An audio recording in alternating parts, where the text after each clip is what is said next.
Olá pessoal, mais uma vez sejam todos muito bem-vindos ao nosso canal. Meu nome é Anderson Oliveira, professor e tecnólogo em refrigeração e climatização, e o tema da nossa aula de hoje é tubo capilar. Nós temos aí duas considerações para essa aula. Nós vamos falar sobre dimensionamento e sobre selecionamento, que parece que é a mesma coisa, mas na prática não é a mesma coisa. Muitos profissionais, quando necessitam utilizar ali um tubo capilar, alguns falam que vão fazer ali o dimensionamento e outros já dizem que vão fazer aí o selecionamento. Mas qual que é a diferença entre dimensionar e selecionar um tubo capilar? Esse é o tema da aula de hoje e a gente vai dar sequência aqui. Quando nós falamos de dimensionamento, dimensionamento ele é diferente de selecionamento. Primeiro nós vamos falar do tópico dimensionamento e depois nós vamos falar do selecionamento até que nós chegamos aqui na prática para o tubo capilar. Então, partindo do princípio que você diz que quer fazer um dimensionamento, o sinônimo da palavra dimensionamento significa medir, calcular, estimar ou determinar.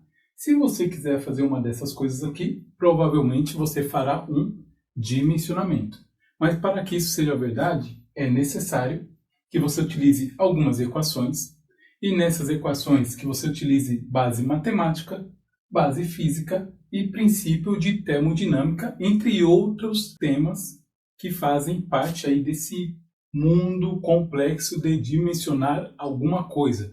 Então veja bem, quando nós falamos de dimensionar, se você quer dimensionar um tubo capilar, algumas dessas unidades aqui, ou essas grandezas, ou as equações que chegam nessas unidades aqui, provavelmente você vai ter que utilizar. Por exemplo, quando eu falo de dimensionamento, eu vou precisar ter conhecimento de aplicações de fator de atrito, viscosidade dinâmica, número de Reynolds, entalpia, massa específica, vazão volumétrica, vazão mássica, volume específico, pressão, temperatura, diâmetro e comprimento.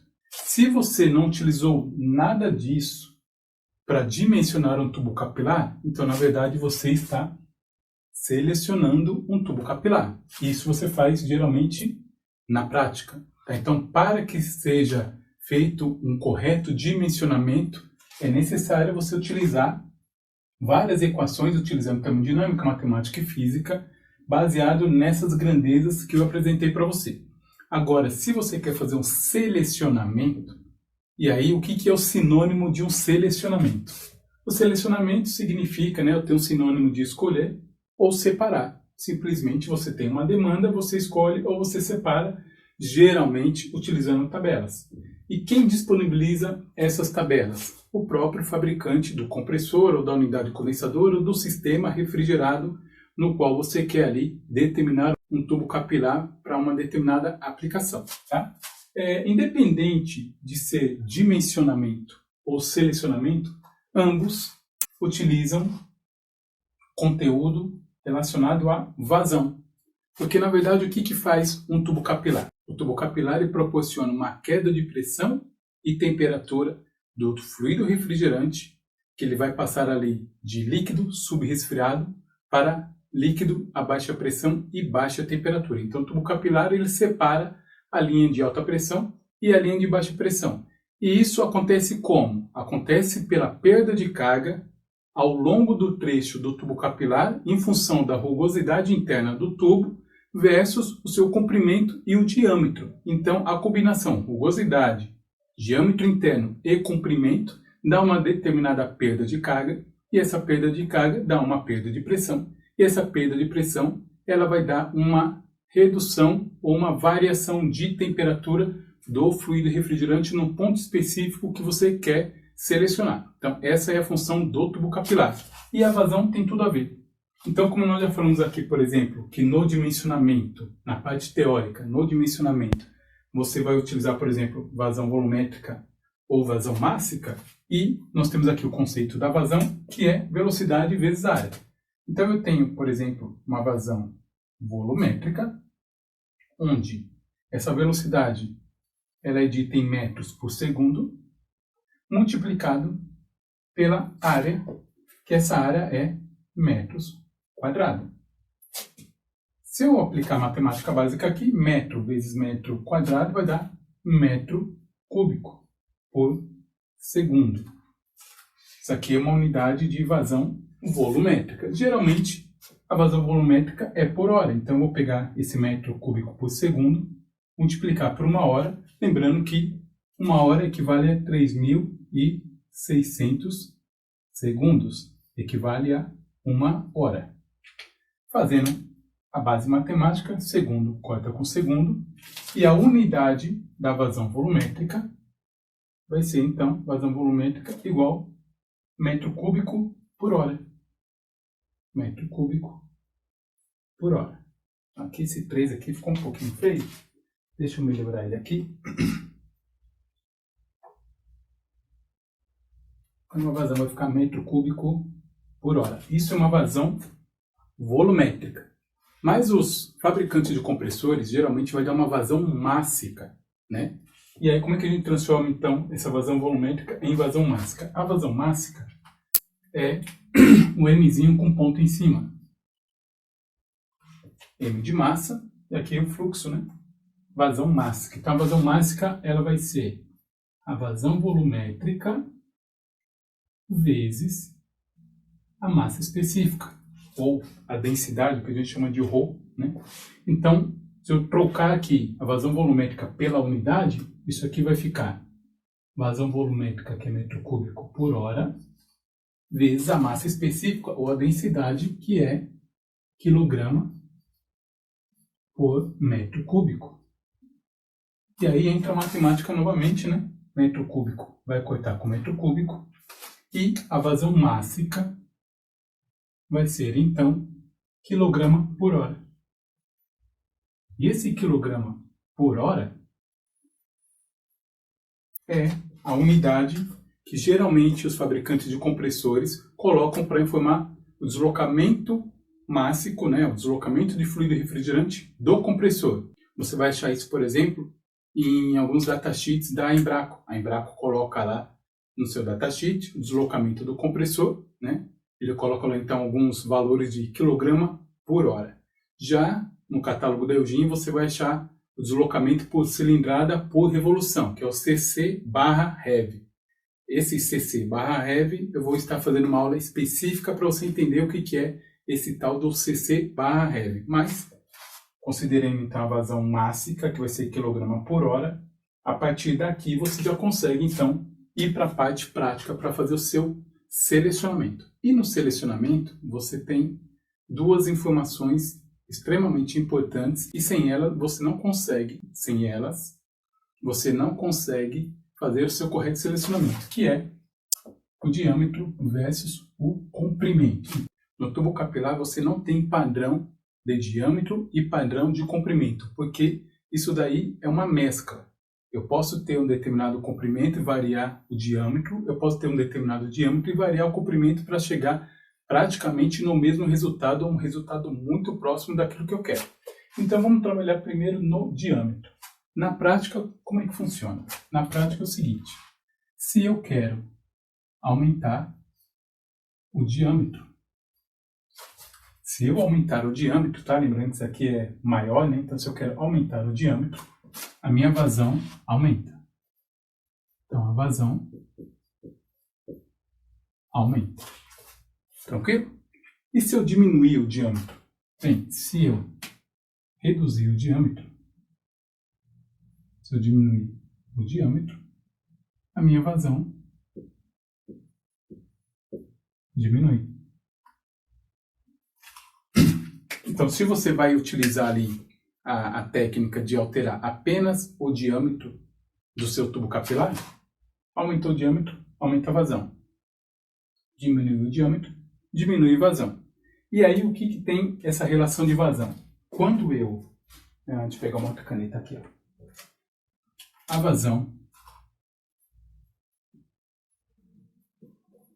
ela tem uma relação com a pressão, vai ter uma relação com a temperatura. Eu vou te explicar já. Então, a vazão vai ter uma relação com a pressão, que vai ter uma relação com a temperatura. Então, quando eu aumento o diâmetro, eu aumento a vazão. Se eu aumento a vazão, eu aumento a pressão. Se eu aumento a pressão, eu aumento a temperatura. Simples assim e direto. Se eu diminuir o diâmetro, eu vou diminuir a vazão. Se eu diminuo a vazão, eu vou diminuir a pressão. Se eu diminuir a pressão, eu diminuo a temperatura. Então, se você quer diminuir a pressão do sistema e diminuir a temperatura de evaporação, o que você faz?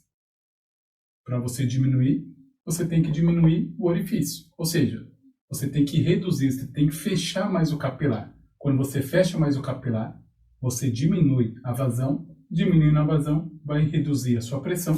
Reduzindo a sua pressão, vai reduzir a sua temperatura. E se nós trabalharmos com comprimento? Vamos colocar aqui o comprimento. Então, no comprimento, o que acontece na prática? No comprimento, se eu aumentar o comprimento, eu vou colocar só o comp aqui, tá? Se eu aumentar o comprimento, eu vou reduzir a minha vazão. Se eu aumentar o comprimento, o capilar é 1 metro, vou colocar 2 metros. O que vai acontecer com a vazão? Vai diminuir. Se eu diminuir o comprimento, Se eu diminuir o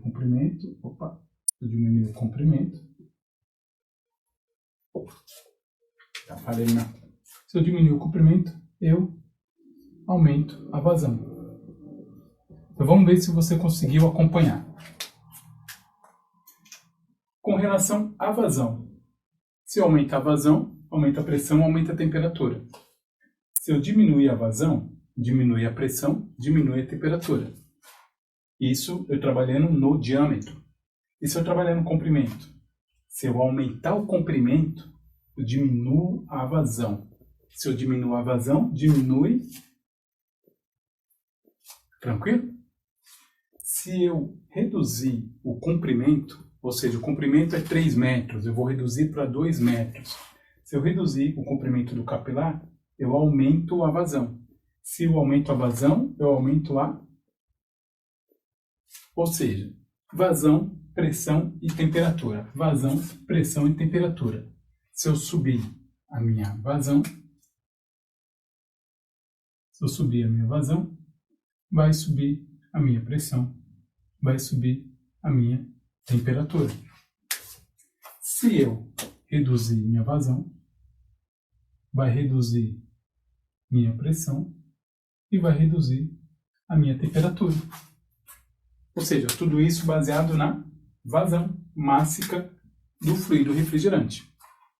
Então, essas informações aqui que eu consigo fazer a variação de vazão, modificando o diâmetro e modificando o comprimento, é dessa forma que eu faço. Só que você tem que lembrar que quando você aumenta o comprimento, você aumenta a perda de carga, você aumenta o atrito interno do fluido refrigerante com a parte interna das paredes do capilar. Então, isso aumenta o fator de atrito, vai aumentar a perda de carga, aumentando perda de carga, aumenta a perda de pressão, aumentando perda de pressão, a pressão vai diminuir, e aí você tem um ΔP maior, ou seja, quanto maior a perda de pressão, menor vai ser essa pressão, menor vai ser essa temperatura, porque eu estou restringindo ou através do comprimento ou através do diâmetro. Então, na prática, o que nós precisamos saber?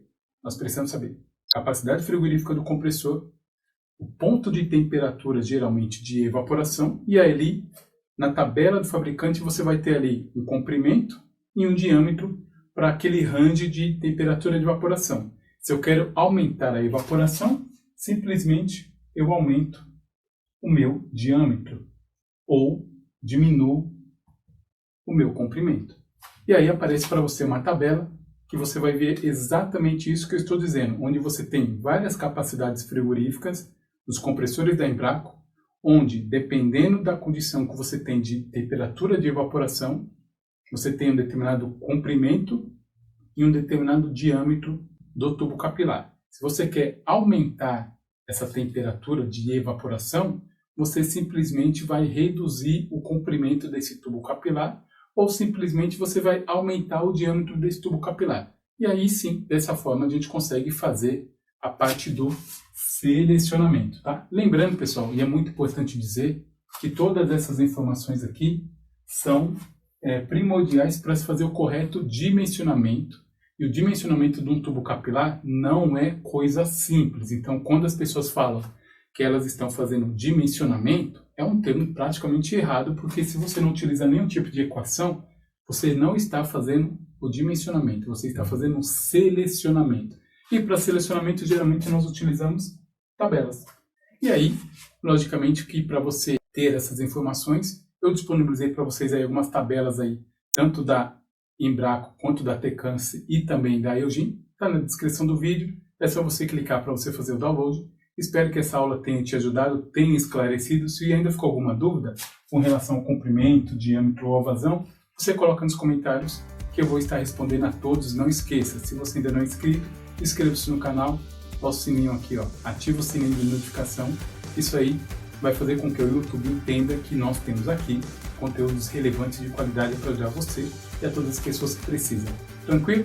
Espero que você tenha curtido, espero ter ajudado vocês. Até uma próxima aula. Valeu!